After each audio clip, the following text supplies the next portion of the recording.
Four teams entered, only one came out victorious this past week in St. Louis. As the last remaining college hockey teams entered the Gateway City, the Enterprise Center became the gateway for Western Michigan's first ever national championship. Hello, everybody, and welcome back to Penn State Sports Site. My name is Josh Bartosik, and I'm joined by Brady, Welsh, and Sofia Miranda to break down the 2025 Men's Frozen Four. Let's start with these semifinal games, and we'll start with the first one that happened at around 5:30 Eastern. It was Western Michigan versus Denver. Western Michigan, a thrilling victory in double overtime to take down the reigning national champions. Brady, what did you like from that game specifically? I like the fact that it surprised me because Denver, they're the defending champs. They won 2 out of the last 3 years. They're going for 3 out of 4, which would make them a dynasty if you're not keeping track. But Western Michigan, in my opinion, they had the easiest pathway to the Frozen Four. They struggled a little bit, just barely squeaking by Minnesota State and UMass, taking Minnesota State to 2 overtimes in order to beat them, and they're not exactly lighting the world on fire per se. But they shocked me. They went up 2-0 after the first 2 periods, and then in the third period they choked it away, went to overtime, and you're like, oh, here we go. Denver's going to win like they always would. And then they pulled it out, and it was just like, whoa, this team is actually for real. Yeah, I'm actually going to bring your attention to the NCHC championship game instead of this one, because basically the same thing happened. Because instead of Denver going up, Michigan went up, and Denver wasn't able to stop that double OT as well from Western Michigan. However, on this game, what was Denver that went up 2-0? Like, Western Michigan was winning 2-0. Denver went up, tied the game in the last 3 minutes, I believe, and then they weren't able to stop Western Michigan. So I just feel like the mentality of Western Michigan going to that game and being able to hold down, even though they lost those 2 goals in that tying, and went into the overtime and just getting that offense prepared and mentally prepared to go against a Denver team who was definitely one of the favorites to win it all. So, yeah. Yeah, it was the third straight time that these teams had played, and it ended in a 1-goal game, or at least gone to overtime. And you would have figured that Western Michigan, their first ever Frozen Four, Denver, it was their 20th. After they got those 2 quick goals in the end of the third period, it kind of felt like the experience of Denver was going to outweigh the inexperience of Western Michigan, but instead Western Michigan was able to get the job done. Owen Michaels, a fantastic game, a fantastic tournament, had 2 goals in this one, and it was an electric atmosphere. Let's go over to the nightcap now. It started a little bit later than people expected because of the fact that that first game went to double overtime. Penn State, in a lot of people's minds, the quote-unquote Cinderella team, lost to Boston University. I think too much talent on that BU side. But Sofia, what stood out for you in this game? I mean, for me, it's the physicality. I mean, we're seeing that on the Heat against Aiden Fink. That confusion, was it a major, was it not? There's very controversial opinions on that. But I feel like BU overpowered Penn State in that play. Obviously, Penn State didn't play their best game, and I feel like since UConn, they weren't playing their best game, even though they won that game. And I mean, we've seen a first period, not that great. Second period, maybe in the last half, maybe they did get back. But a third period from Penn State was good. However, you cannot win a game only with a third period performance, great performance. We've seen Nick DeGraves getting that goal. However, obviously, ended 3-1. And I do believe BU played that game better than Penn State. Yeah, I agree. The first 2 periods were rough for Penn State, but that third period was probably one of the best I've seen them play this year.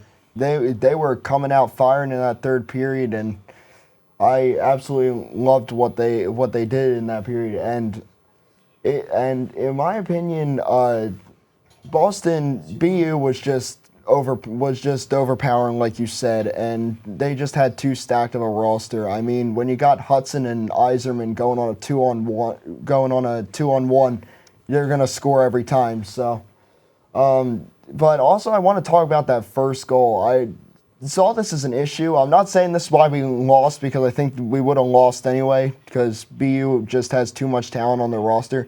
But that first goal, I rewatched it, and Sergeyev sat on that puck for like 3 seconds, and they did not blow the whistle. So I don't think that first goal should have gone in anyway, but that's just something to monitor from this game, and BU was clearly the better team. So. Yeah, I think you bring up a good point, too, is I think even in the championship game, we saw that as well, where a couple of goals, or both of BU's goals really, that came off of a covered puck from Hampton Slukinski that weren't really frozen when they should have been. That's what ultimately led to the Terriers' 2 goals in that championship game. As we already talked about, Western Michigan went on to win that championship. But, I mean, I think you guys brought up very good points. Penn State just didn't really come to play in the first 2 periods. They had their chances. Aiden Fink especially had a couple of breakaways. And Mikhail Yegorov was fantastic in that first period, and especially that third period when Penn State, I agree, Brady, that was one of their better periods of the entire season. They just couldn't get it done. But a lot to build off of for that Penn State squad. I mean, a great program first, building towards the future. Arsenio Sergeyev earlier today signed with the Calgary Flames. Already got another goalie for the next season coming from Nebraska, who played on the Sweden World Junior Championship team.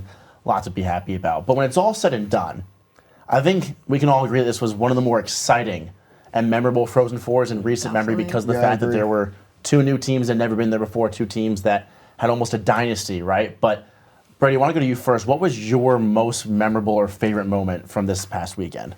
My favorite moment was back to the first game, Owen Michaels' game winner. It was an absolute snipe, and after 2 OTs, both teams are extremely tired, extremely gassed, and just want one person to end the game, and that was Owen Michaels. And I really like his redemption this year. He only had 2 goals in 38 games last year. So this year, he went to 18 goals in about 40 games, I think. So his redemption was really good, and him winning and I think that goal really helped him win the MVP and just jump-started him to becoming that MVP that Western Michigan needed. Yeah, perfect. I mean, I'm going to switch a bit. You already talked a little bit about it, but don't count out on the underdogs. I feel like we all learned that with Penn State and Western Michigan. Obviously, Penn State had a short Frozen Four right there, but Western Michigan specifically, what a run. Like, they won 9 in their last run. They won 10 consecutive games. They won their 33rd game in the season. So what a great run for them. And many people, obviously, BU just having a lot of Frozen Four appearances, Denver as well, and being the biggest winner.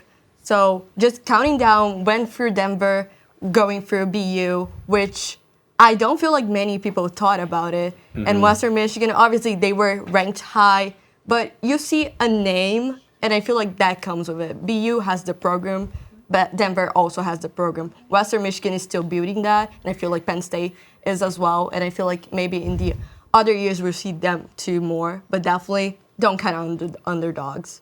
I like both of those picks. Owen Michaels, out of nowhere, was the best player in this entire tournament. I think a lot of people were expecting Alex Bump to be that guy for Western Michigan. It turned out to be Owen Michaels. And then building off of your point, Sofia, too, Western Michigan obviously put themselves on the map with this one. I think they're going to be a dominant program for a while. They have a new arena that's being built in 2 years.